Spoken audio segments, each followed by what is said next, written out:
नमस्कार ओडिशावासी शुभ सकाळ आज हूँ 3 जून मंगलवार आज रही देश विदेश राज्यर 20टी गुरुत्वपूर्ण खबर तेज खबर देखा पूर्व आपण मान जिलार ना लिखिदेवे जहाँफल प्रत्येक दिन आपण जिलार खबर पाइपर तेज चलतु कौन रही आज खबर नजर पकाइबा। सबुठु टपी गला भुवनेश्वर तापमात्रा 2:30 सुधा 39.4 डिग्री तापमात्रा पाइला। तेबे राज्य में ग्रीष्म लहरी जारी रही यारी मध्य वर्तमान सबुठु बड़ खबर आछि। सबुठु तापमात्रा उत्ताप सहर पलटि भुवनेश्वर। राज्य में भुवनेश्वर सबुठु उत्ताप सहर पलटि तेबे दिन 11 37.2 डिग्री रेकर्ड करा बालेश्वर एवं चांदबाली राउरकेला पाखापाखि 38 डिग्री उपरकू तापमात्रा राज्य में जारी रहिबो आहुरी 4 दिन गुळुगुळी एने पाणीपाग विज्ञान केन्द्र सूचना देइछि।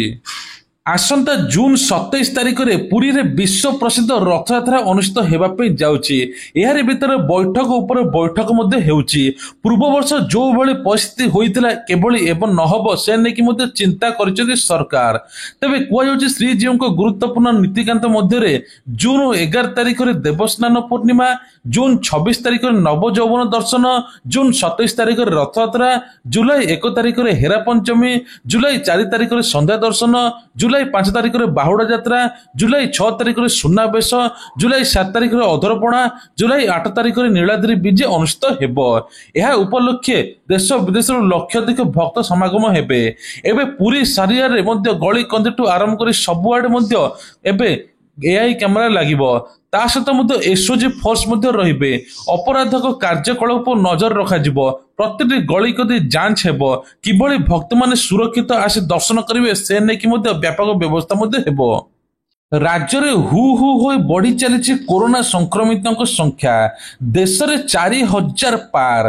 तेबे प्रतिदिन जेतिक टेस्ट कर पॉजिटिव गुड़ाई बाहर प्रतिदिन पाखापाखि 300 ରୁ 400 पॉजिटिव बाहर।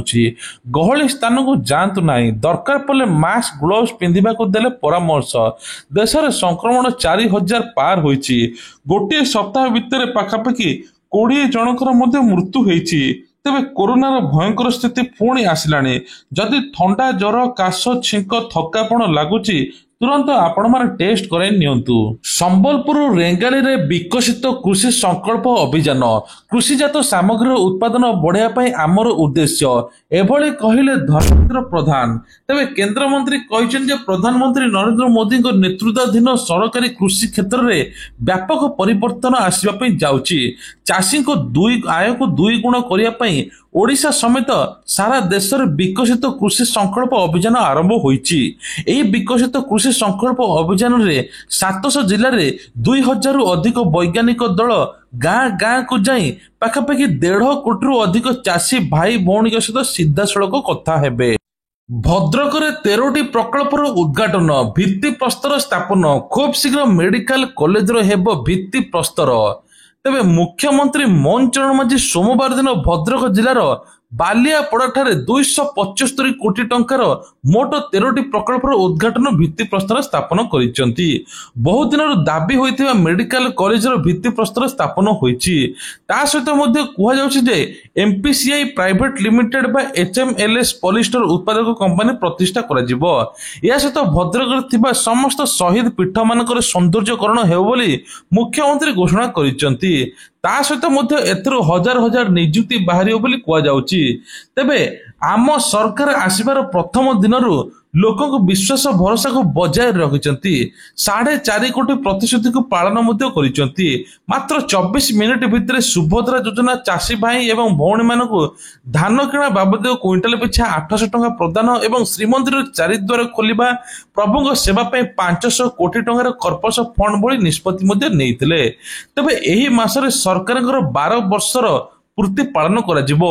एही अवसर प्रधानमंत्री नरेंद्र मोदी आसिबा पई जाउचंती। एणिकी आहुरी सहजरे मिलिबो स्टडी लोन, एणिकी पाठ पढ़ा पई ऋण मिलिबो सहज, सब्सिडी रे मिलिबो मोटा अंकर लोन। सरकारଙ୍କର बड़ घोषणा, प्रतिटी बैंक आपण को स्टडी लोन देबे। एमबीए पाठ पढ़िया पई हेबो सहज। तबे कुहा जाउची state bank, Punjab national bank, HDFC, ICICI bank, Axis bank एमिति अनेक बैंक कंपनी शिक्षा ऋण प्रदान करेंगे जहाँफल एथर ଶିକ୍ଷାର ଋଣର ସୁଧର ହାର ସାଧାରଣତଃ 8 ରୁ 12% ମଧ୍ୟରେ ଥାଏ, କିନ୍ତୁ ଅନେକ ସରକାରୀ ଯୋଜନା ଯେପରିକି କ୍ରେଡିଟ୍ ଗ୍ୟାରେଣ୍ଟି ଯୋଜନା, ସଂଖ୍ୟାଲଘୁ ଏସସି ଏସଟି ଛାତ୍ରଙ୍କ ପାଇଁ ସବସିଡି ଯୋଜନା ମଧ୍ୟ ଉପଲବ୍ଧ ଅଛି, ଯାହା ସୁଧ ହାର ମଧ୍ୟ ହ୍ରାସ କରିବ ବୋଲି କୁହାଯାଉଛି। ଗଡ଼ିବ ଭାରତର ପ୍ରଥମ ସ୍ଲିପର ବନ୍ଦେ ଭାରତ ଟ୍ରେନ। ଜୁଲାଇରେ ଉତ୍ତରପ୍ରଦେଶରୁ ମୁମ୍ବାଇକୁ ଚାଲିବାର ନେଇକି ଲକ୍ଷ୍ୟ। ତେବେ ଭାରତୀୟ ରେଳବାଇ ପ୍ରଥମ ଥର ପାଇଁ AC sleeper Vande Bharat Express ଆରମ୍ଭ କରିବା ପାଇଁ ଯାଉଛି, ଯାହା ପ୍ରଥମ ଥର ପାଇଁ ଗଡ଼ିବା ପାଇଁ ଯାଉଛି। ଜୁନ ମାସରେ ଟାଇମ ଟେବୁଲ ପ୍ରକାଶ ପାଇବ। ଜୁଲାଇ ମାସରେ ଟ୍ରେନ ଚାଲିବ ବୋଲି ଆରମ୍ଭ କରାଯିବ। ତେବେ ଏହି ସ୍ଲିପର ବନ୍ଦେ ଭାରତ ଟ୍ରେନ ଦୀର୍ଘ ଦୂରଗାମୀ ଯାତ୍ରୀଙ୍କ ପାଇଁ ଆରାମଦାୟକ ଏବଂ ଦ୍ରୁତ ଯାତ୍ରା ପ୍ରଦାନ କରିବ ବୋଲି କୁହାଯାଉଛି। ପୂର୍ବ ଭାରତରେ ବର୍ଷା ବିପାଦ, ମୃତ୍ୟୁ ସଂଖ୍ୟା 34କୁ ବୃଦ୍ଧି। ତେବେ 4 ଦିନ ଧରି ପ୍ରବଳ ମୂଷଳଧାରରେ ବର୍ଷା ଚାଲିଛି। ଏହାରି ଭିତରେ ମଧ୍ୟ ଦେଖିବାକୁ ମିଳିଛି 34 ଜଣଙ୍କର ମୃତ୍ୟୁ। ବର୍ଷା ବିପଦ ଯୋଗୁଁ 19ଟି ଜିଲ୍ଲାରେ ବ୍ୟାପକ ଧନ ଜୀବନ ନଷ୍ଟ ହୋଇଛି। ଆସାମ, ସିକିମ, ଅରୁଣାଚଳ ପ୍ରଦେଶ, ତ୍ରିପୁରା, ମଣିପୁର ଆଜି ରାଜ୍ୟରେ ମୃତ୍ୟୁ ସଂଖ୍ୟା ବଢି ଚାଲିଛି। ତେବେ କୁହାଯାଉଛି ଯେ ମେ 29 ତାରିଖ ସିକିମରେ ତିସ୍ତା ନଦୀରେ ପର୍ଯ୍ୟଟକ ଯାନ ଓଲଟିବା ପରେ 8 ଜଣଙ୍କର ଏଯାଏଁ ମଧ୍ୟ ପତ୍ତା ମିଳୁନାହିଁ। ଭୂସ୍ଖଳନରେ ମଧ୍ୟ 3 ଜଣଙ୍କର ମୃତ୍ୟୁ ହୋଇଛି। ତେବେ 6 ଜଣ ସୁରକ୍ଷା କର୍ମୀ ମଧ୍ୟ ନିଖୋଜ ଅଛନ୍ତି। ବିଭିନ୍ନ ସ୍ଥାନରେ 1200ରୁ ଉର୍ଦ୍ଧ୍ୱ ଯାତ୍ରୀ ଅଟକି ରହିଛନ୍ତି। ମେଘାଳୟରେ 10ଟି ଜିଲ୍ଲା ପ୍ରଭାବିତ ହୋଇଥିବା ବେଳେ ବିଭିନ୍ନ ସ୍ଥାନରେ ବନ୍ୟା ଜଳରେ ଫସି ରହିଥିବା 500 ଜଣଙ୍କୁ ଉଦ୍ଧାର କରାଯାଇଛି। ତ୍ରିପୁରାରେ ହୋଇଥିବା ଅଚାନକ ବନ୍ୟାରେ ପ୍ରାୟ 10,000 ଲୋକ ପ୍ରଭାବିତ ହୋଇଛନ୍ତି। ବଢିଲା ଯୁକ୍ତ 3 ନାମଲେଖା ଆବେଦନ ଅବଧି। ଏହି ତାରିଖ ଯାଏଁ କରିପାରିବେ ପିଲାମାନେ ଆବେଦନ। ଛାତ୍ରଛାତ୍ରୀଙ୍କୁ ଜୁନ 4 ତାରିଖ ରାତି 11:45 ପର୍ଯ୍ୟନ୍ତ ସାମ୍ସ ପୋର୍ଟାଲରେ ଅନଲାଇନ ଆବେଦନ କରିପାରିବେ। ତେବେ ଛାତ୍ରଛାତ୍ରୀ ଅଭିଭାବକଙ୍କ ଦାବି ପରେ ଉଚ୍ଚ ବିଭାଗ ପକ୍ଷରୁ ଏବେ ନିଷ୍ପତ୍ତି ନିଆଯାଇଛି। ପୂର୍ବରୁ ମଧ୍ୟ ସିଏଫଏଫ ଦାଖଲ କରିବା ଛାତ୍ରଛାତ୍ରୀ ସେମାନଙ୍କ ଫର୍ମରେ ଆବଶ୍ୟକ ସଂଶୋଧନ କରିପାରିବେ। ଯୁକ୍ତ 3 ପାଠ୍ୟକ୍ରମ ନାମଲେଖା ଆବେଦନ ଅବଧି ରବିବାର ଦିନ ଶେଷ ହୋଇଥିଲା। ଜୁନ 1 ତାରିଖ ରହିଥିଲା, ହେଲେ ଉଚ୍ଚ ଶିକ୍ଷା ବିଭାଗର ସୂଚନା ଅନୁସାରେ ଏହା ପୁନର୍ବୃଦ୍ଧି କରାଯାଇଛି। ଷଡ଼ଯନ୍ତ୍ର। ପାକିସ୍ତାନ ସହିତ ଉତ୍ତେଜନା ମଧ୍ୟରେ ଚାଇନାର ଭାରତରେ ରେଡ୍ ନୋଟ୍ ବିସ୍ତାର କରୁଛି। ଡ୍ରାଗନ ଏକ ଗୁପ୍ତ ଅସ୍ତ୍ର ସହିତ କାର୍ଯ୍ୟ କରୁଛି। ରେଡ୍ ନୋଟ୍ ହେଉଛି ଏକ ଚାଇନାର ସୋସିଆଲ ମିଡିଆ ପ୍ଲାଟଫର୍ମ। ଏହି ଆପ୍ ଉତ୍ତର ପୂର୍ବ ଭାରତରେ ବିଶେଷ କରି ଅରୁଣାଚଳ ପ୍ରଦେଶ, ମଣିପୁର, ନାଗାଲାଣ୍ଡ, ଆସାମରେ ବହୁ ସକ୍ରିୟ ପ୍ରଭାବଶାଳୀ ହୋଇଛି।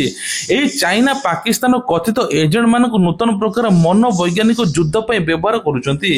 ରେଡ୍ ନୋଟ୍ ଆପର ପ୍ରକୃତ ଉଦ୍ଦେଶ୍ୟ ହେଉଛି ନକଲି ଗୋପନୀୟ ଡକ୍ୟୁମେଣ୍ଟ ଅପଲୋଡ କରିବା। ଏଥିରେ ନକଲି ଭାରତୀୟ ସାମରିକ ଡକ୍ୟୁମେଣ୍ଟ ଅପଲୋଡ କରାଯାଉଛି। ଭାରତୀୟ ବିବାଦୀୟ ମାନଚିତ୍ର, ନକଲି ଖବର, ଏଆଇ ଜେନେରେଟର ଭିଡିଓ ମଧ୍ୟ ୟୁଜର୍ସ ମାନଙ୍କୁ ସୂଚନା ଦେବାକୁ ଚେଷ୍ଟା କରାଯାଉଛି। ଏନେକି ସରକାର ତରଫରୁ ମଧ୍ୟ ବଡ ଘୋଷଣା କରାଯାଇଛି, ଏଠାରୁ ଦୂରେଇ ରୁହନ୍ତୁ। ଆଖି ଝଲସାଇ ଦେଲା ସ୍ୱର୍ଣ୍ଣ ଖଚିତ ମନ୍ଦିର ଚୁଳି। ଅଯୋଧ୍ୟା ରାମ ମନ୍ଦିର ଚୁଳିରେ ଲାଗିଲା ସୁନା। ଜୁନ 5 ତାରିଖରେ ରାମ ଦରବାରରେ ପ୍ରାଣ ପ୍ରତିଷ୍ଠା କରାଯିବ। ଏହା ପୂର୍ବରୁ ଶୋଭା ପାଉଛି ସୁନ୍ଦର ତଥା ଆକର୍ଷଣୀୟ ସ୍ୱର୍ଣ୍ଣ ଖଚିତ ଚୁଳି। ତେବେ ଜୁନ 3 ତାରିଖ ଆଜି ପ୍ରାଣ ପ୍ରତିଷ୍ଠା କାର୍ଯ୍ୟକ୍ରମ ଆରମ୍ଭ ହେବ, ଯାହା 3 ଦିନ ଧରି ଚାଲିବ।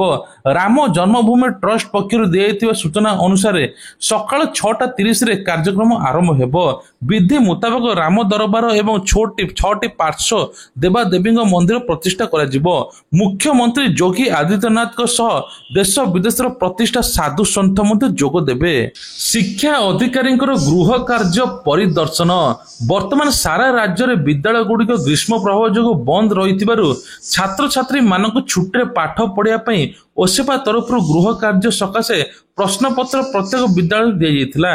ଛାତ୍ରଛାତ୍ରୀ କିପରି ଗୃହ କାର୍ଯ୍ୟ କରୁଛନ୍ତି, ଶିକ୍ଷକ ଶିକ୍ଷୟିତ୍ରୀ କିପରି ତଦାରଖ କରୁଛନ୍ତି, ତଦାରଖ ପାଇଁ ଏଥର ଚୁରେକେଲା ଗୋଷ୍ଠୀ ଶିକ୍ଷା ଅଧିକାରୀ ଗୌତମ ପଟେଲ, ଅତିରିକ୍ତ ଶିକ୍ଷା ଅଧିକାରୀ ଫକୀର ଚରଣ ବିଶ ଏବଂ ଆଞ୍ଚଳିକ ସାଧନା କେନ୍ଦ୍ରର ବିରଞ୍ଚି ନାରାୟଣ ଦାସ ମଧ୍ୟ ଘର ଘରକୁ ପରିଦର୍ଶନ କରିଥିଲେ।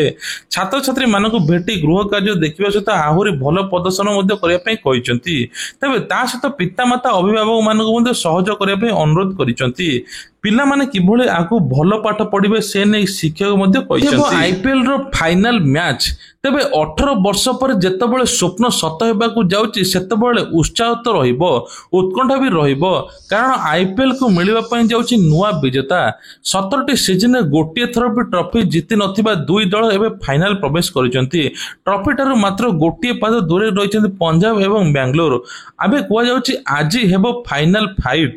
ପାଖାପାଖି 11 ବର୍ଷ ପରେ ପଞ୍ଜାବ ଫାଇନାଲ ଖେଳିବାକୁ ଯାଉଛି। 9 ବର୍ଷ ପରେ ଫାଇନାଲ ମଇଦାନକୁ ଓହ୍ଲାଇବା ମଧ୍ୟ ଆସିବି। ତେବେ ଦେଖାଯାଉ ଆଜି କେଉଁ ଟିମ୍ ଜିତୁଛି। ତେବେ ଯୋଜନା ଉପରେ ଆସନ୍ତୁ ଜାଣିବା। ତେବେ ଏ ମାସରେ ମିଳିବା ପାଇଁ ଯାଉଛି ପିଏମ କିଷାନ ଟଙ୍କା। 20ତମ କିସ୍ତି ପିଏମ କିଷାନ ଟଙ୍କା ମିଳିବ। ତା ସହିତ ରକ୍ଷାବନ୍ଧନ ଦିନ ମିଳିବ ସୁଭଦ୍ରାର ତୃତୀୟ କିସ୍ତି।